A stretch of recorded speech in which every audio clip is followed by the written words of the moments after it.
Le salon privé de l'arpège était tout ce dont papa avait rêvé pour son 60e anniversaire, des lustres en cristal projetant une lumière chaude sur des nappes d'un blanc immaculé, des baies vitrées allant du sol au plafond donnant sur l'horizon scintillant de Paris, et le genre de service impeccable qui accompagne un restaurant 3 étoiles au guide Michelin. La soirée m'avait coûté 2800 € à organiser, mais voir la joie sur le visage de mon père alors qu'il savourait son plat de homard préféré faisait que chaque centime en valait la peine. C'est incroyable, ma chérie, dit papa en se penchant pour me serrer la main. Je n'arrive pas à croire que tu aies réussi à nous avoir un salon privé ici. N'ont-ils pas une liste d'attente de 6 mois? Quelque chose comme ça, répondis-je avec un sourire, sans mentionner que j'avais obtenu la réservation grâce au compte de mon entreprise, le même compte qui avait financé 3 événements majeurs ici le mois dernier, pour un total de plus de 460 000 €. Ma sœur aînée, Amandine, posa son verre de vin avec un bruit sec sur la table. À 32 ans, elle était une directrice marketing accomplie dans une prestigieuse entreprise de Paris, et elle ne laissait jamais personne l'oublier. Son mari, Damien, un banquier d'affaires, hocha la tête en signe d'approbation pendant qu'elle parlait. Chloé, nous devons avoir une conversation sérieuse, dit Amandine, sa voix prenant ce ton condescendant que j'avais appris à détester au fil des ans. Le jour de l'anniversaire de papa, demandai-je, espérant détourner la critique qui s'annonçait. Surtout le jour de l'anniversaire de papa. Regarde autour de toi. As-tu la moindre idée de combien coûte ce dîner? L'Arpège n'est pas un restaurant ordinaire. Le vin à lui seul coûte probablement plus que ton loyer mensuel. Maman, élégante avec son collier de perles et sa robe bleu marine, semblait mal à l'aise. Amandine, ce n'est peut-être pas le moment. Non, maman. Il faut que quelqu'un le dise. La voix d'Amandine s'élevait, attirant les regards de notre serveur qui préparait le plat suivant. Chloé a 26 ans, elle vit dans un studio à Montreuil et occupe un vague poste de consultante que personne d'entre nous ne comprend. Et pourtant, elle essaie constamment de payer des dîners coûteux, d'acheter des cadeaux somptueux, agissant comme si elle avait de l'argent qu'elle n'a manifestement pas. J'ai de l'argent, dis-je doucement. Damien éclata de rire, un son dur et moqueur. Vraiment? Quel est ton revenu annuel, Chloé? Parce qu'Amandine gagne 165 000 € par an, plus les primes. Moi, j'en gagne 320 000. Nous savons à quoi ressemble le véritable argent. Arrête de prétendre que tu as de l'argent, Chloé, continua Amandine, sa voix portant désormais à travers la salle à manger. C'est embarrassant pour nous tous. Tu vas finir endetté à essayer de sauver les apparences. Mon jeune frère, Michel, 24 ans et fraîchement diplômé de son master en administration des affaires, hocha la tête sérieusement. Amandine a raison. Je suis mes dépenses depuis l'obtention de mon diplôme et je sais exactement ce que coûte la vie à Paris. Il est impossible qu'une consultante indépendante puisse s'offrir des dîners comme celui-ci. Consultante indépendante, répétai-je, sincèrement confuse. Peu importe ce que tu fais avec les ordinateurs, dit Amandine avec dédain. Le fait est que tu dois arrêter ce fantasme et commencer à vivre selon tes moyens. Le dîner d'anniversaire de papa devrait avoir lieu dans une bonne chaîne de restaurants, pas dans l'endroit le plus cher de Paris. Papa semblait abattu. Si c'est trop cher. Ce n'est pas trop cher pour moi, dis-je fermement.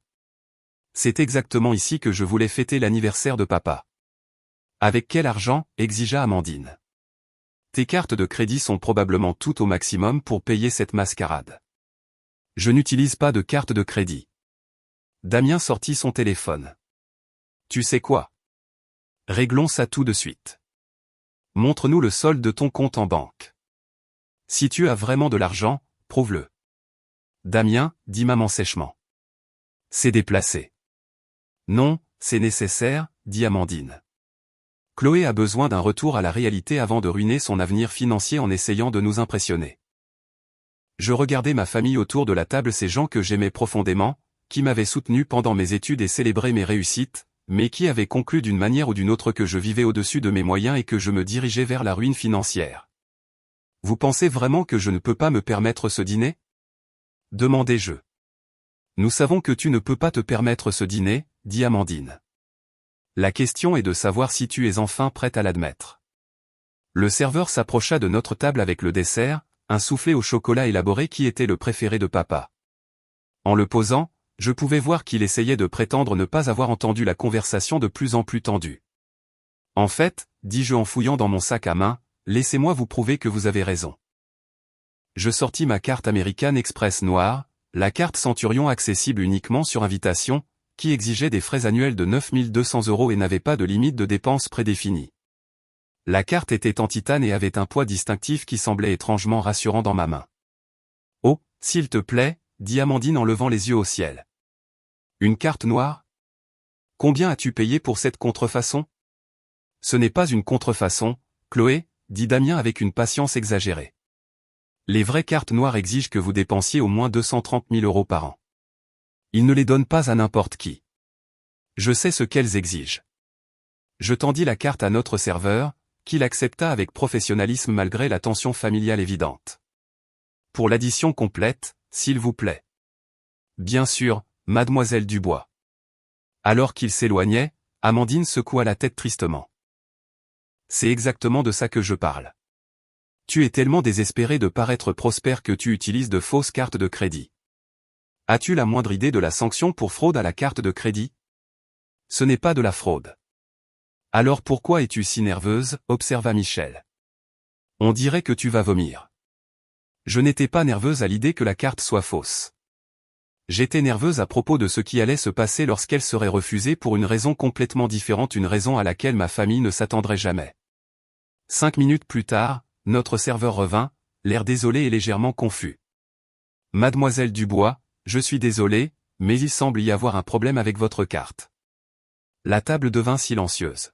« Un problème ? » demandai-je, bien que j'aie une assez bonne idée de ce dont il s'agissait. « Elle a été refusée. Souhaitez-vous essayer un autre moyen de paiement ? » Le silence qui suivit fut assourdissant.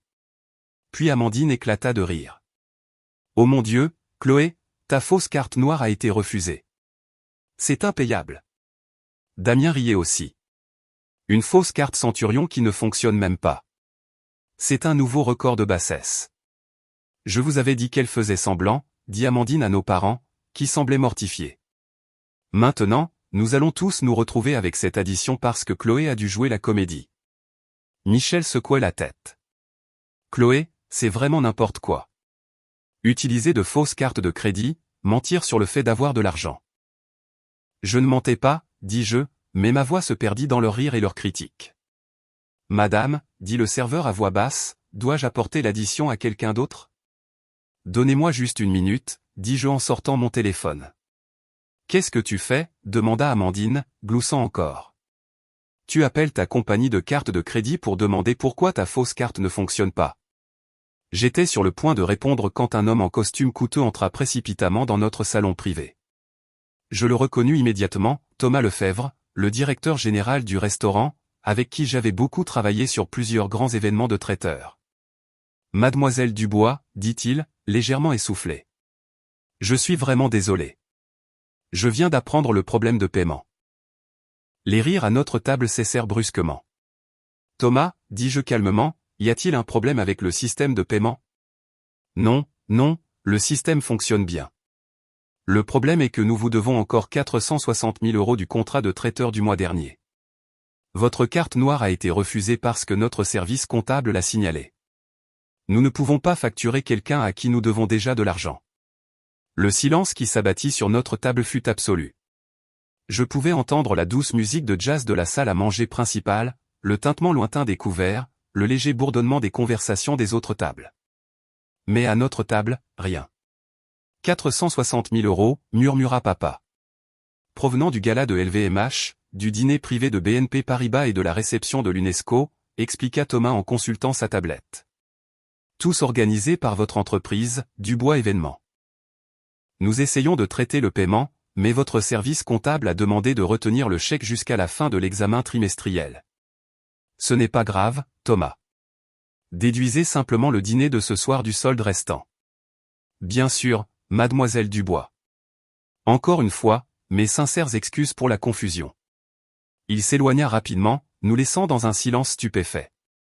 Dubois Événements ? Demanda maman faiblement. Une entreprise, dis-je simplement. Ton entreprise, répéta Amandine, sa voix à peine audible.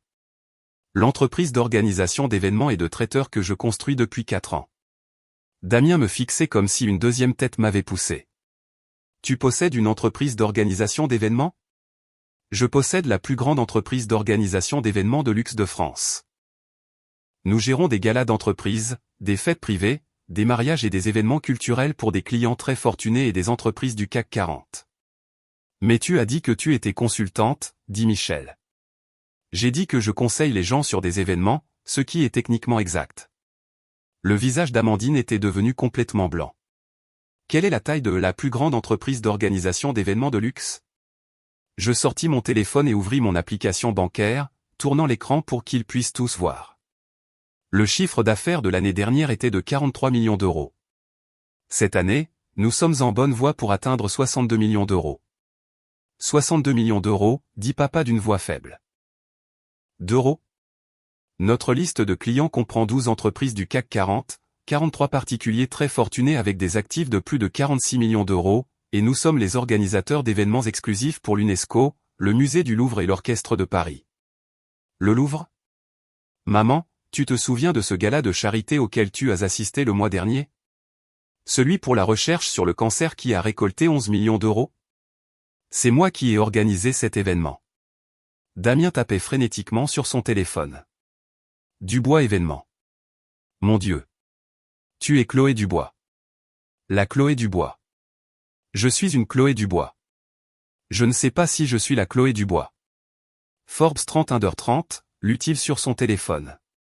Nommée l'une des organisatrices d'événements les plus influentes de Paris. Fortune nette estimée à 23 millions d'euros. 26 millions d'euros au dernier trimestre, corrigez-je doucement. Amandine avait l'air d'avoir la nausée. 26 millions d'euros, plus la valeur de l'entreprise elle-même, les biens immobiliers et le portefeuille d'investissement. Mais tu vis à Montreuil, dit Michel faiblement. Je vis dans un penthouse à Neuilly-sur-Seine avec une terrasse privée donnant sur Paris. L'immeuble a son propre héliport. Héliport? C'est pratique pour se rendre aux événements à Deauville. Le serveur revint avec une bouteille de champagne. Offert par la maison, Mademoiselle Dubois. Le directeur Lefebvre tenait à s'excuser à nouveau pour la confusion de paiement. Alors qu'il versait le champagne dans nos verres, le silence à notre table s'éternisa. Ma famille était en train de digérer l'information, essayant de concilier la sœur et la fille qu'ils pensaient connaître avec la femme d'affaires multimillionnaire assise en face d'eux. Je ne comprends pas, dit finalement papa. Tu vaux 26 millions d'euros, et tu nous as laissé croire que tu avais des difficultés. Je n'ai jamais dit que j'avais des difficultés. Tu vis simplement. Tu t'habilles modestement. Tu conduis une voiture ordinaire, dit Amandine, la voix encore sous le choc. Je vis simplement parce que je travaille 18 heures par jour et que je n'ai pas de temps pour les biens matériels. Je m'habille modestement parce que mes clients doivent se concentrer sur leurs événements, pas sur ma tenue. Et je conduis une voiture ordinaire parce qu'elle est fiable et n'attire pas l'attention. Mais pourquoi ne nous l'as-tu pas dit? Demanda maman, des larmes commençant à se former dans ses yeux. Parce que je voulais que vous m'aimiez pour qui je suis, pas pour ce que j'ai accompli. Parce que je voulais construire quelque chose entièrement par moi-même, sans que personne ne puisse dire que j'ai réussi grâce à des relations familiales ou à de l'aide. Nous n'avons pas de relation dans l'événementiel, fit remarquer Damien. Exactement. C'est pourquoi je savais que tout ce que je construirais serait entièrement ma propre réussite. Amandine fixait toujours son téléphone, lisant ce qui semblait être des articles de presse sur mon entreprise. Tu as organisé le gala de la Fondation Cartier, celui qui a été couvert par Vanity Fair? Et le mariage Arnaud? La fête d'anniversaire de BNP Paribas? Et la célébration du 75e anniversaire de l'UNESCO? La célébration de l'anniversaire de l'UNESCO, répéta lentement Michel. C'était aux informations. Ils ont dit que c'était l'événement privé le plus cher de l'histoire de Paris. Budget de 11 millions d'euros. 6 mois de planification et d'exécution. Et c'est toi qui l'as organisé. Je l'ai planifié, géré et exécuté sans faille, tout comme je l'ai fait pour 200 autres événements majeurs au cours des 4 dernières années. Papa tendit la main sur la table et prit la mienne. Ma chérie, je suis si fier de toi, mais je suis aussi confus. Pourquoi tout ce secret? Parce que j'avais peur de ça. Je fis un geste autour de la table. J'avais peur qu'une fois que vous connaîtriez l'argent, vous commenceriez à me voir différemment. Que soudainement, mes opinions compteraient plus. Que vous me traiteriez comme quelqu'un d'important au lieu de simplement Chloé. Tu es quelqu'un d'important, dit fermement maman. Tu es notre fille. Mais auriez-vous dit ça il y a 1 heure, quand vous pensiez que j'étais une consultante en difficulté? La question resta en suspens, sans réponse, car nous connaissions tous la vérité. Je me sens comme une idiote, dit Amandine doucement. J'ai passé toute la soirée à te faire la leçon sur la gestion de l'argent alors que tu vaux plus que ce que Damien et moi gagnerons probablement au cours de toute notre carrière. Tu n'es pas une idiote. Tu essayais de me protéger de ce que tu pensais être de l'irresponsabilité financière. En t'humiliant devant tout le restaurant? En te souciant assez de mon avenir pour risquer une conversation inconfortable. Damien parcourait toujours son téléphone. Selon cet article, tu emploies 200 personnes à temps plein et 500 autres sous-traitants. 237 employés à temps plein depuis la semaine dernière, corrigez-je. Nous venons d'embaucher un nouveau directeur de la création. Tu as des employés, dit Michel, secouant la tête d'étonnement. J'ai des employés, des bureaux à Paris et à Deauville, un entrepôt à Saint-Denis et des partenariats avec des fournisseurs dans tout le pays. Et nous pensions que tu étais fauché, dit Amandine, riant malgré elle. Pas fauché. Juste pas intéressé par l'étalage de richesse. Thomas Lefebvre revint à notre table avec un porte-document en cuir. Mademoiselle Dubois, je me suis occupé des frais de ce soir. Ils ont été appliqués à votre solde restant. Pouvons-nous faire autre chose pour vous ce soir? En fait, Thomas, j'aimerais réserver la cave à vin privée pour le mois prochain. Je prépare une fête d'anniversaire surprise pour mes parents. Bien sûr. 50 invités? Mettez en 100. Je veux inviter la famille élargie. Considérez que c'est fait. Je demanderai à ma coordinatrice d'événements de contacter votre bureau demain. Après son départ, maman pleurait ouvertement maintenant. Une fête d'anniversaire surprise. 35 ans mérite quelque chose de spécial. Je pensais à un trio de jazz, vos fleurs préférées, et ce dessert au chocolat que papa adore. Mais le coût, commença papa. Papa, j'organise des événements à 11 millions d'euros pour des clients. Votre fête d'anniversaire sera l'événement le plus important que j'organiserai de toute l'année, et le coût ne sera pas un problème. Parce que tu es riche, dit Amandine, encore en train de digérer. Parce que vous êtes ma famille et que je vous aime. Le champagne avait été servi, et papa leva son verre avec des mains légèrement tremblantes. À ma fille Chloé, qui apparemment nous surprend depuis des années. À la famille, corrigez-je. Et aux gens qui vous aiment, même quand ils pensent que vous prenez des décisions financières terribles. À la famille, répétèrent tous en chœur. Et pour la première fois de la soirée, les rires autour de notre table étaient chaleureux et sincères. J'ai une dernière question, dit Michel alors que nous finissions notre champagne. La carte noire qui a été refusée est complètement authentique. Les cartes Centurion sont refusées lorsque le commerçant vous doit plus d'argent que vous n'essayez d'en dépenser. Ce qui t'arrive régulièrement? Plus souvent qu'on ne le pense. Le secteur de la restauration événementielle implique beaucoup de dépenses initiales et des paiements différés. Amandine secoua la tête. Ma sœur, la millionnaire secrète. Plus si secrète. Es-tu heureuse? Demanda soudainement maman. Avec tout ce que tu as construit, tout ce succès, es-tu vraiment heureuse? Je regardais ma famille autour de la table, ces gens qui m'avaient élevé, soutenu pendant mes études, et s'étaient inquiétés pour mon avenir financier even when they had no idea what my actual finance looked like. J'aime ce que je fais. J'aime le défi de créer des événements parfaits, la satisfaction de dépasser les attentes des clients, le frisson de gérer une logistique complexe. Et j'aime pouvoir utiliser mon succès pour offrir à papa le dîner d'anniversaire qu'il mérite. À l'arpège, dit papa, souriant à travers ses propres larmes. Au meilleur restaurant de Paris. Parce que c'est là que mon père mérite de fêter son 60e anniversaire. Même si ses enfants pensaient que sa fille ne pouvait pas se le permettre, ajouta Amandine d'un air contrit. Surtout parce que ses enfants l'aiment assez pour s'inquiéter de la responsabilité financière. Damien leva à nouveau son verre. À Chloé Dubois, magnate de l'événementiel et apparemment la personne la plus prospère que nous connaissions.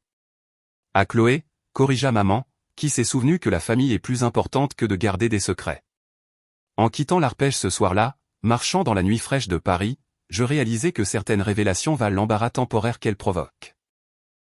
Ma famille connaissait maintenant la vérité, et d'une certaine manière, cela rendait tout ce que j'avais construit plus réel, plus significatif.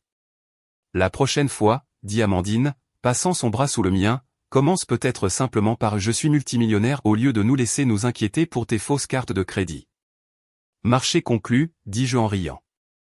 Tant que tu promets de continuer à t'inquiéter de mes décisions financières.